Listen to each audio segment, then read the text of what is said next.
Hi, I'm Matt, I'm from CardiAid. CardiAid provide defibrillators, automatic and semi-automatic. When you sell a CardiAid defibrillator, this is how it will arrive to your customer in a carry case. You'll see there's a window in the carry case. In the window, you can see some lights that are on the defibrillator. If the light is flashing green, it means the defibrillator's happy, it's healthy, everything's all good. There's two red lights as well. If the red lights start to flash, the red cross means that there's an error, which basically means your defibrillator needs to be troubleshooted to find whatever the error is. If the red light starts to flash that looks like a battery, it basically means that there's 20% of the battery capacity left. Now, the defib's actually capable of doing 240 shocks, there or thereabouts.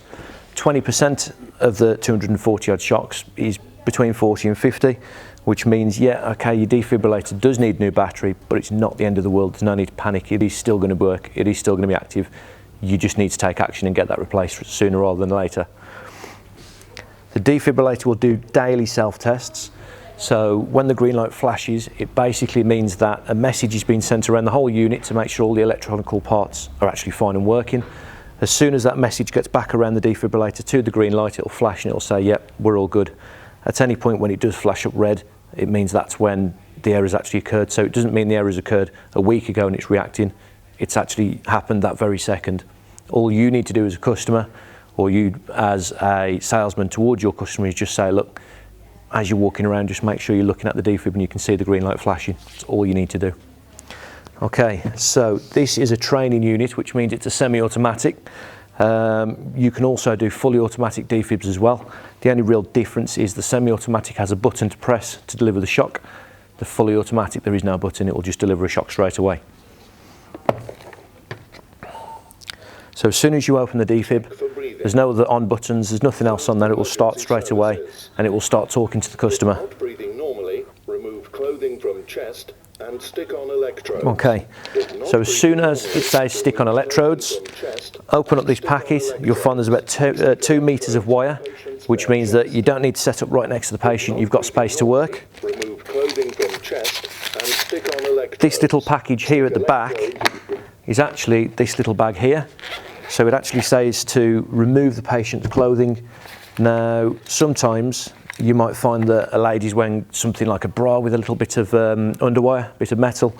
Now, these scissors won't just remove the clothing, they'll actually cut through that wire as well. So it's a little bit easier to remove all the clothing. You'll also find there's a razor, just in case that person's particularly hairy. There's wipes, there's gloves, and there's also a breathing mask as well. As soon as you've actually attached these pads to the patient, it will then build an area that the defib wants to work in. The algorithm will then assess that person's heart rate. Remove clothing from chest and stick. Do not touch the patient from. As soon as the pads are on, it will now analyse the heartbeat. It's looking for a pulse. If it finds a pulse, great, it'll say no shock necessary. If there's nothing at all, it will say shock is necessary. Preparing shock. Now the difference between a fully and a semi-automatic, a fully automatic means there's no buttons there, which means it will give a shock. This is a semi-automatic, which means you do need to press that button to provide the shock. Patient may be touched. Carry on resuscitation.